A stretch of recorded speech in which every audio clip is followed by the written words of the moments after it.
आज के सेशन में मैं सुमति कुमारी आप सभी को हार्दिक स्वागत करती हूँ।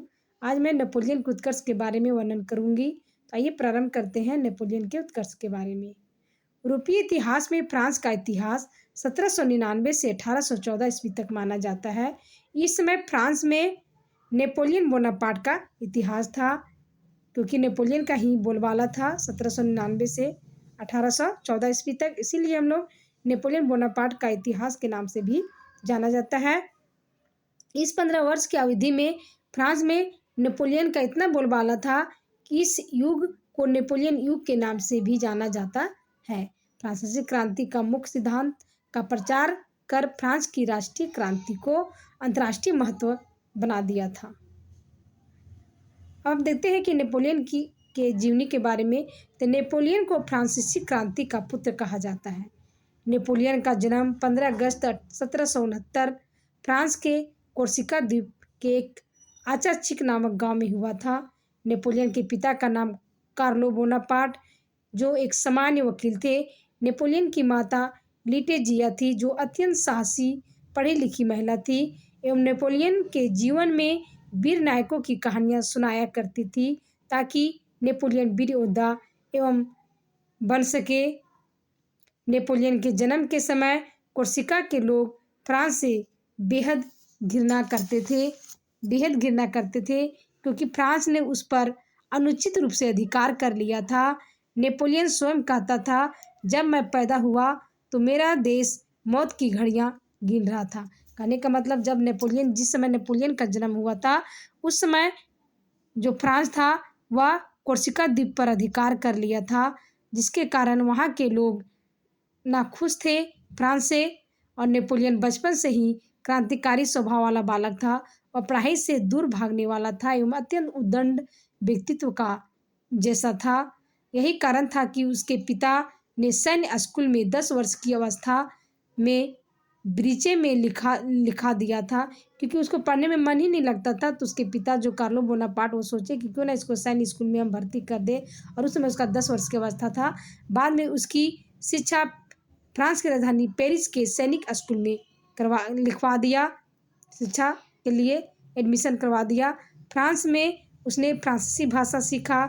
जिस स्कूल में वह पढ़ता था उसमें कुलीन एवं धनी वर्ग के लोग पढ़ते थे, जो इसकी आर्थिक स्थिति का मजाक उड़ाते थे, क्योंकि कुलीन एवं जो पादरी वर्ग लोग थे, कुलीन जो लोग थे, ये लोग बड़े बड़े पैसा वाले होते थे, सामंत लोग होते थे।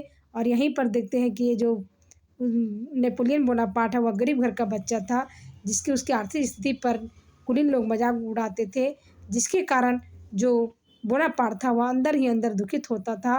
और जिसके कारण नेपोलियन कुलीन एवं धनी वर्गों से घृणा करने लगा, क्योंकि उसको स्कूल का टाइम में उसको मजाक उड़ाया जाता था। कुलीन लोग, धनी वर्ग लोग मजाक उड़ाते थे, तभी से इसका अंदर ही अंदर कुलीन लोगों और धनी लोगों के प्रति घृणा की भावना पैदा हो गई थी। तथा यह भी देखा कि योग्यता के उपेक्षा कर उच्च पदों पर कुलीन वंशीय लड़कों की नियुक्ति की जाती है, यानी जो व्यक्ति योग्य है उसे हटा दिया जाता था, और जो कुलीन लोग थे वो लोग अयोग्य रहते हुए भी उसे उच्च पदों पर नियुक्ति की जाती थी। लेकिन इधर नेपोलियन बोनापार्ट कड़ी मेहनत से सैनिक शिक्षा भी प्राप्त कर लिया और वह सब लेफ्टिनेंट के पद पर नियुक्त हो गया, यानी वह शिक्षा प्राप्त कर लिया और वह सब लेफ्टिनेंट पद पर नियुक्त हो गया। नेपोलियन 7 भाई बहन थे। इसका विवाह जोसेफाइन नामक महिला से किया गया। जब फ्रांस में क्रांति हुई तो कुलीन सैनिक डर से फ्रांस छोड़कर भाग गया, क्योंकि वहाँ पे जनसाधारण वर्ग ने विद्रोह किया था, जिससे कुलीन सैनिक जो लोग थे वो डर करके फ्रांस से भाग करके अपना जीवन को बचा रहे थे दूसरे देशों में जाकर।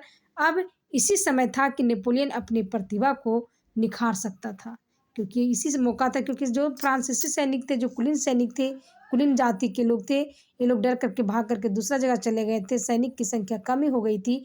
नेपोलियन सोचा कि मेरे पास योग्यता है, क्यों ना मैं अभी यही समय है हम अपनी प्रतिभा को निखार सके और सरकार को अपनी ओर आकर्षित कर सके। और वह अपने प्रतिभा को दिखाने के लिए उसने पूरे परिवार के साथ फ्रांस आ गया और वहाँ एक दल, जो कार्वे दल में शामिल हो गया। उसने प्रारंभ में तुल्लो विद्रोह के दमन में अपना प्रतिभा का प्रदर्शन किया। फ्रांस का एक क्षेत्र था तुल्लो, वहाँ के जनता ने सरकार के विरोध में विद्रोह कर दिया था। और इस तुल्लो क्षेत्र के जो जाति लोग थे, इन लोग का मदद अंग्रेज लोग कर रहे थे, जिसके कारण वहाँ सरकार जो था वह दमन नहीं कर पा रहा था।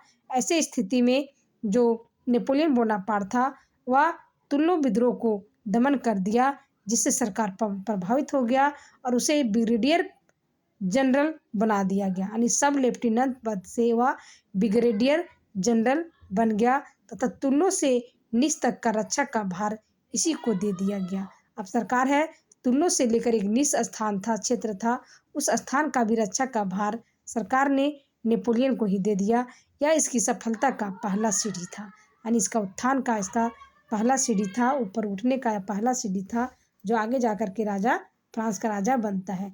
जब फ्रांस में कुछ राजतंत्रवादी तथा जनतंत्रवादी जनता को लेकर संविधान के विरुद्ध कन्वेंशन पर आक्रमण 5 अक्टूबर 1795 को किया, तो उसके सामना करने के लिए सरकार ने नेपोलियन को ही बुलाया था, क्योंकि सरकार उस समय जो चल रही थी वह डायरेक्टरी शासन व्यवस्था चल रही थी, जिसके कारण वहाँ के जो फ्रांस के जनतंत्रवादी और कुछ जो लोग राजतंत्रवादी थे, ये लोग जो बड़े बड़े नेता थे, ये लोग जनता को लेकर संविधान के विरुद्ध कन्वेंशन पर जब आक्रमण किया, यानी हम लोग जिसे बोलते हैं संसद भवन, उस तरह आक्रमण किया, तो उस समय ये लोग आक्रमण किया तो सरकार उसका सामना करने के लिए ही नेपोलियन को ही बुलाया था, जिसे नेपोलियन ने भारी भीड़ को अपनी कुशलता के साथ दबा दिया।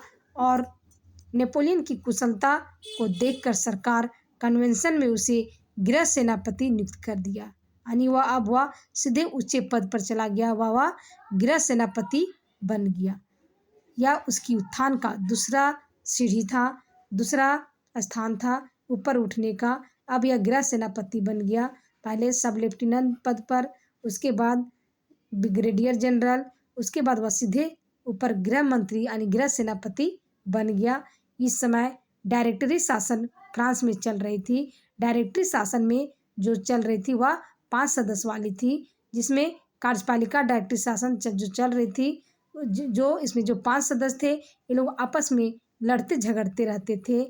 इस समय 25 मार्च 1796 ईस्वी को 27 वर्ष की आयु में सेनापति बोआर्न जो मृत हो चुका था, जो फ्रांस का पहले जो सेनापति था उसका नाम था बोआर्न, उसके जब मर गया तो उसकी विधवा एवं प्रतिभाशाली महिला जोसेफाइन से विवाह कर लिया। जो सेनापति बोआर्न था उसकी जो पत्नी थी उससे वह विवाह कर लिया, जिससे फ्रांस में इसका प्रतिष्ठा और बढ़ गया, क्योंकि वो सेनापति की पत्नी थी, हालांकि उसका मृत्यु हो चुका था।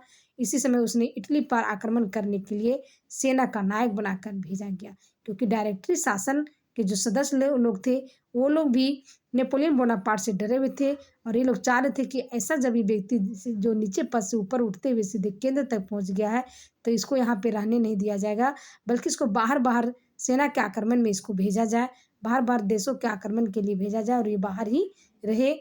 इसी कारण था कि जो फ्रांस था जो इटली पर आक्रमण नहीं कर पा रहा था बार, लेकिन जब देखा कि नेपोलियन बहुत ही तेज तर्रार व्यक्ति है, तो क्यों ना इसको हम इटली आक्रमण के लिए भेज दिया जाए और ये बाहर रहे। इसीलिए इटली आक्रमण के लिए नेपोलियन बोनापार्ट को भेजा गया, और वह था 27 मार्च 1796 को इटली अभियान में वह चल दिया।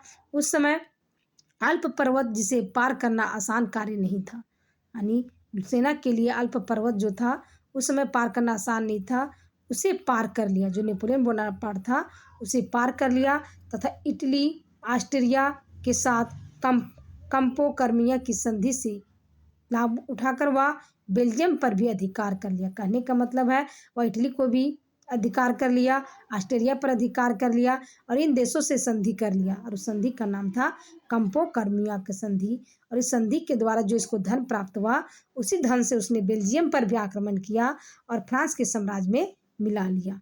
और वह 5 दिसंबर 1791 को जब फ्रांस की राजधानी पेरिस लौटा तो उसे बहुत ही स्वागत किया गया, क्योंकि यह कभी जो सेना कभी नहीं, फ्रांस की सेना जो कभी नहीं कर पाया, वह नेपोलियन बोनापार्ट करके दिखा रहा था। इस प्रकार नेपोलियन राज्यों को जीतता हुआ, उन्हीं देशों के रुपये से वह जीतता गया और उसे फ्रांस से आर्थिक मदद नहीं लेने का ज़रूरत पड़ा, क्योंकि एक देश दूसरे देशों से जीतता हुआ जो पैसा प्राप्त होता था, उसी से दूसरे देशों को जीतता गया। कभी वह फ्रांस से आर्थिक मदद का माँग नहीं किया, जिससे वहाँ की जनता यानी फ्रांस की जनता बहुत खुश थे, क्योंकि ऐसा ही उस फ्रांस की जनता के को ऐसा ही व्यक्ति की ज़रूरत थी। इस प्रकार यूरोपीय गुट को वह तोड़ दिया, क्योंकि उस समय यूरोप में गुटबाजी कूटनीतिक चल रहा था, जिसके लेकिन ये जो नेपोलियन बोनापार्ट था, अपने बुद्धि दिमाग से यूरोप के जो देश जो गुट में बंधे हुए थे, उन गुटों को तोड़ता गया, लेकिन सिर्फ वह ब्रिटेन को जीत नहीं पाया और उसका उत्थान का यह तीसरा सीढ़ी था, क्योंकि इटली को जीता, ऑस्ट्रिया को जीता, बेल्जियम को जीता। जनता के नज़र में वह बहुत ही अच्छा व्यक्ति बन गया था, जिससे इसका उत्थान का तीसरा सीढ़ी था।